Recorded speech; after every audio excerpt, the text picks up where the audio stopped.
निरामय योजना।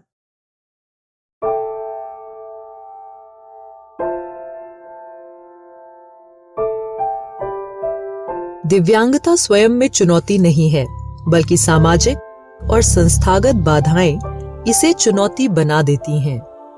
इन परिस्थितियों में दिव्यांग व्यक्तियों और उनके परिवारों को न केवल भावनात्मक बल्कि आर्थिक चुनौतियों का भी सामना करना पड़ता है। इसीलिए भारत सरकार ने दिव्यांग बच्चों और वयस्कों के लिए एक विशेष स्वास्थ्य बीमा योजना बनाई है, निरामय योजना। इसका उद्देश्य ऑटिज्म, सेरिब्रल पाल्सी, मानसिक मंदता और एक साथ कई सारी दिव्यांगताओं से ग्रस्त यानी बहुनिशक्तता ग्रस्त व्यक्तियों को किफायती स्वास्थ्य बीमा देना है।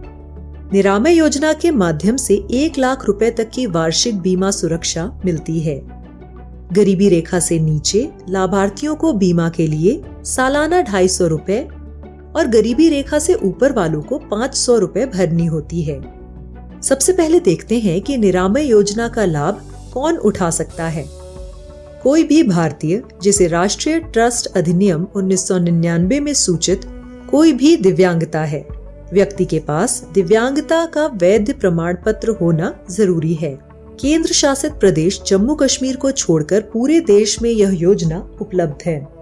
निरामय योजना के अंतर्गत कई श्रेणियों के खर्च शामिल हैं, जैसे बीमार होने पर ओपीडी में इलाज, जिसमें दवा, पैथोलॉजी या अन्य जांचें शामिल हैं।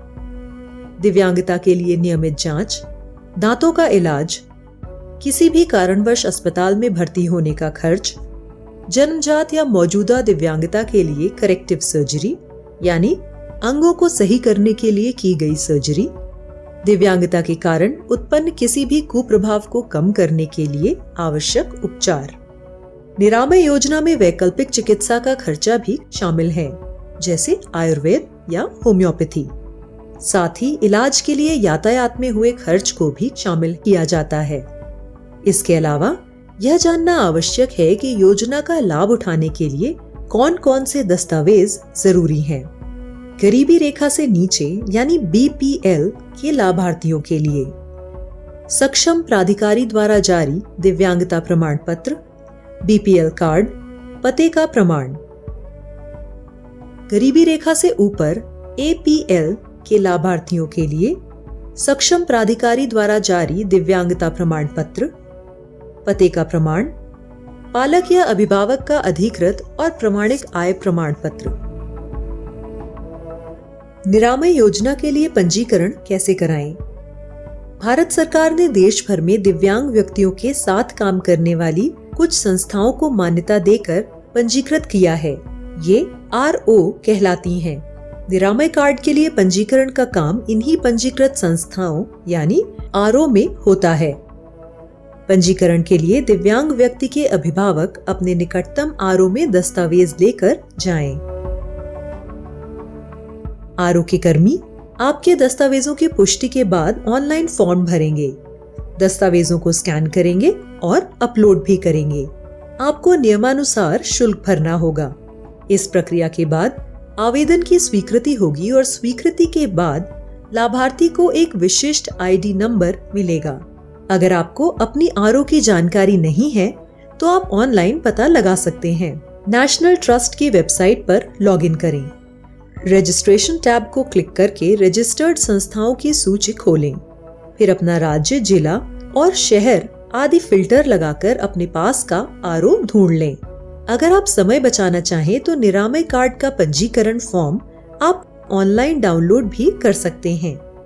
वेबसाइट खोलें www.myscheme.gov.in। सर्च बार में निरामय टाइप करें और एंटर दबाएं। स्रोत और संदर्भ सोर्स एंड रेफरेंसेस पर क्लिक करें। आपको योजना से संबंधित आधिकारिक जानकारी मिलेगी। फॉर्म को निर्देशों का पालन करते हुए ध्यान से भर लें और इसके बाद आप अपने करीबी आरओ में जाकर सभी जरूरी दस्तावेजों के साथ उसे सबमिट करवा दें। अपनी श्रेणी के अनुसार आवेदन का शुल्क भरें। प्रक्रिया पूरी होने पर आप कार्ड को ऑनलाइन डाउनलोड कर सकते हैं। कार्ड बन जाने के बाद आप जरूरत के अनुसार लाभार्थी की स्वास्थ्य सेवा पर हुए खर्च का दावा भर सकते हैं। इसके लिए वेबसाइट से क्लेम फॉर्म डाउनलोड करें, उसे भरें और साथ में आवश्यक बिल संलग्न करें। फॉर्म और बिल को आपको TPA तृतीय पक्ष प्राधिकरण में दर्ज करना होगा। याद रखें कि अस्पताल से छुट्टी या उपचार पूरा होने के 30 दिनों के अंदर ही आपका आवेदन मान्य होगा। क्लेम प्रक्रिया में आपको ये सभी दस्तावेज देने होंगे: निरामय कार्ड की कॉपी, दिव्यांगता प्रमाण पत्र की स्वप्रमाणित कॉपी, डॉक्टर द्वारा लिखे सभी ओरिजिनल यानी मूल पर्चे, सभी बिल, अस्पताल, दवा, टेस्ट, डॉक्टर की फीस और यातायात पर खर्च, सभी मेडिकल रिपोर्ट, साथ में लाभार्थी के बैंक खाते की जानकारी, खाताधारक का नाम, खाता नंबर, बैंक का नाम, पता और IFSC कोड। याद रखें कि खर्चे की हर श्रेणी पर एक सीमा है। उसके बारे में जानकारी के लिए आप वेबसाइट पर जाएं। वेबसाइट का पता एक बार फिर www.thenationaltrust.gov.in। एक और जरूरी बात याद रखें, निरामय योजना की वैधता वार्षिक है। हर वित्तीय वर्ष के अंत में यानी 31 मार्च को वो खत्म हो जाती है। इसलिए योजना समाप्त होने के 3 महीने पहले ही उसका नवीनीकरण जरूर कराएं। निरामय योजना राज्य सरकार के अधीन है, इसलिए जरूरी है कि आप अपने राज्य की सभी जानकारी अपने पास रखें।